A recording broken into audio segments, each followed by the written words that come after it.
নেপাল থেকে বাংলাদেশে আসতে সময় 1.5 ঘন্টাও লাগে না।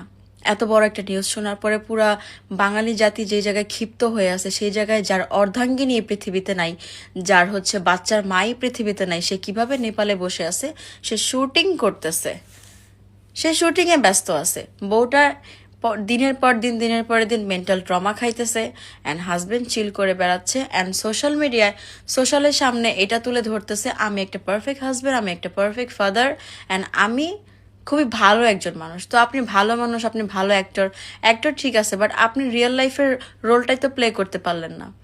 আপনি কত একটা অক্ষম একটা মানুষ যে আপনার ওয়াইফ আপনার এই মেন্টাল টর্চার, শুধু ওই যে একটা কথা আছে না যে হাত দিয়ে মারবো না ভাত দিয়ে মারবো, আপনি হাত দিয়ে মারেন না, আপনি এই জায়গায় মারছেন যে জিনিসটা নিতে পারে না। প্রত্যেকটা মানুষ, সবাই এক ধরনের মেন্টালিটি, সবাই এক ধরনের শক্তি নিয়ে থাকে না, সবাই পারে না। কারো কারো মেন্টাল সাপোর্ট যদি অনেক বেশি থাকে সে ওভারকাম করতে পারে, বাট সবার কিন্তু এই স্ট্যামিনাটা ভিতরে থাকে না। তো ইকরা আপু পারে নাই, উনি ওনার জীবনটা ত্যাগ করে দিয়েছে। উনি ভাবছে যে আমি আমার এই প্রেশার আর এই প্রেশার নেওয়ার থেকে আমি দুনিয়া ত্যাগ করে দিলেই হয়তো বা ভালো থাকি। আপনারা পুরুষ মানুষের কিসে আটকান? কিছু কিছু পুরুষ বলতেছি, কিছু কিছু পুরুষ কিসে আটকান?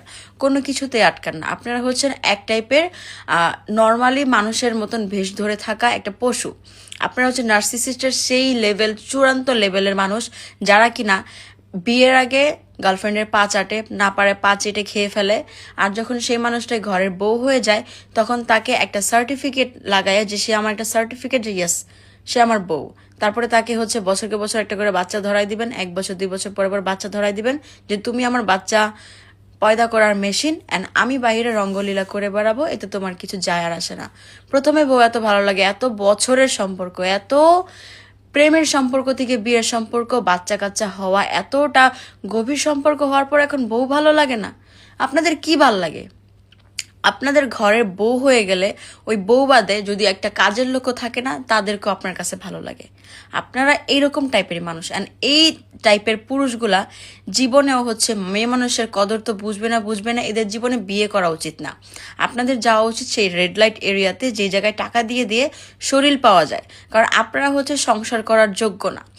কারণ একটা মেয়ে যেখানে আপনার জন্য এত এফোর্ট দিতেছে, এত আপনার জন্য তার নিজের ক্যারিয়ারকে সে তোয়াক্কা করতেছে না, সে বাচ্চা সামলাচ্ছে, আপনার পরিবার সামলাচ্ছে, আপনার ফ্যামিলির মানুষকে টেক কেয়ার করতেছে, অ্যান্ড আপনি এর এর বিনিময়ে তাকে কি দিচ্ছেন? Mental pressure. আর হচ্ছে একটাই কথা, তুমি আমার জন্য কি করছো, তোমাকে এখন আর ভালো লাগে না। আপনার জন্য সে যে তার ক্যারিয়ার স্যাক্রিফাইস করে দিল, সে তার সৌন্দর্যকে এখন ওইভাবে প্রাধান্য দিতে জানলো না যে আমার লাইফে আমার হাজবেন্ডই সবকিছু। আমি সুন্দর থাকলে আমার হাজবেন্ড দেখবে, আমি অসুন্দর থাকলে আমার হাজবেন্ড দেখবে। অ্যান্ড আপনি এত কিছুর পরে আপনি কি চুজ করতেছেন? তোমাকে এখন আমার সাথে যায় না, তুমি এখন আমার সাথে তোমার ক্যাপেবল না, অ্যান্ড আমার এর থেকে বেটার কাউকে দরকার, আমার বেটার কাউকে লাগবে। তাহলে এত বছর কি নাটক, কি ভনিতা করতে আসছেন বা ভনিতা করছেন? আপনি দেশে আসেন ভাই, তাড়াতাড়ি দেশে আসেন, কারণ হচ্ছে বাঙালিরা আপনার থেকে অনেকগুলো অ্যান্সার চায়। আর আপনি হচ্ছে কি সাজায় নিয়ে আসবেন, কি নাটক আপনি রচনা করতেছেন, সেটাও তো বাঙালি দেখবে, সেটা তো শোনার জন্য অপেক্ষা করতেছে। আপনার বিলভড ওয়াইফ, যাকে নিয়ে আপনি এত এত স্টেটাস দেন, এত এত ভালোবাসা দেখান, এত এত মানে বুঝাচ্ছেন আপনি একটা perfect husband, perfect father, and এত কিছুর পরে আপনার ওয়াইফ যখন এই পৃথিবীতে নাই, এরকম একটা ইনসিডেন্স হওয়ার পরেও আপনি নেপালে বসে শুটিং করতেছেন।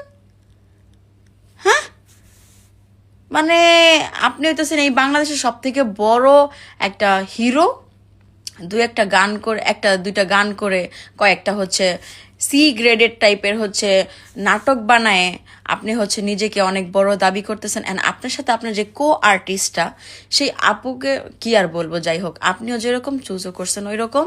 এখন ওই মেয়েরে তো তুইলা কোনো লাভ নাই, আপনি নিজেই খারাপ। আপনি যদি ভালো হইতেন, আপনার আশপাশে অন্য কোনো মেয়েরা ভিড়তে পারতো। আপনি চান্স দিছেন, আপনি সুযোগ দিছেন, তারা সুযোগ লুফে নিছে, অ্যান্ড এই সুযোগের সদ্ব্যবহার হয়ে আপনারা ঠিকই মজায় আছেন, মাঝখান থেকে একটা মানুষের জীবন চলে গেল।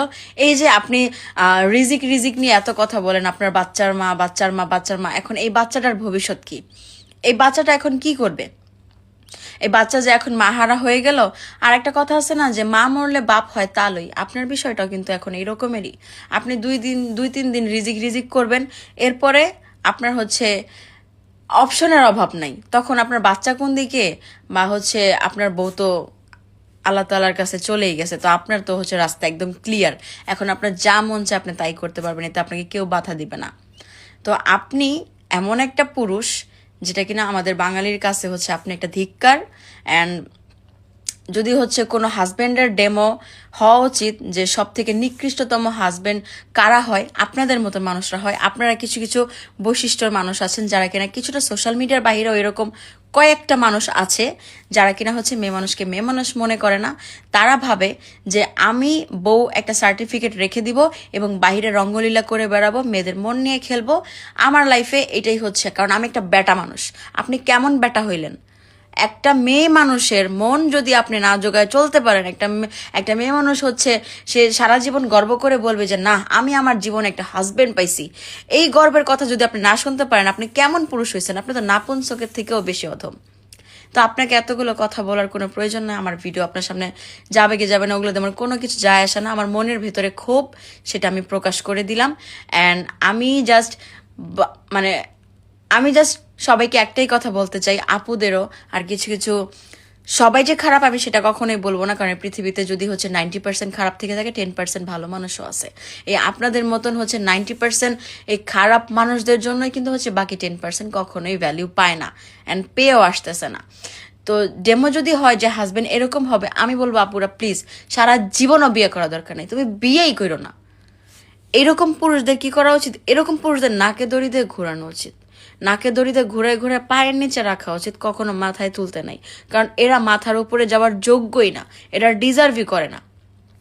এই লয়ালিটি এখনকার দিনে, এখনকার জেনারেশনে লয়ালিটি, ভালোবাসা, বিয়ে, সংসার, এই জিনিসগুলো একটা একটা গালিতে পরিণত হয়ে গেছে শুধুমাত্র এইরকম টাইপের কিছু মানুষের জন্য। এরকম টাইপের কিছু মানুষের জন্য মেয়েদের নামও খারাপ হয়, এরকম টাইপের কিছু মানুষের জন্য ছেলেদের নামও খারাপ হয়। অ্যান্ড আপনি অ্যাজ সুন অ্যাজ পসিবল তাড়াতাড়ি হচ্ছে আপনি দেশে আসেন। নেপাল এটা ভাই, এটা অন্য কোনো কান্ট্রি না যে হচ্ছে 4 ঘন্টা 5 ঘন্টা 6 ঘন্টা সময় লাগে আসতে। তাড়াতাড়ি দেশে আসেন অ্যান্ড এইগুলোর অ্যান্সারগুলো দেন যে আপনার জন্য এই যে মানুষটা দুনিয়া থেকে চলে গেল, এটা কেন হলো।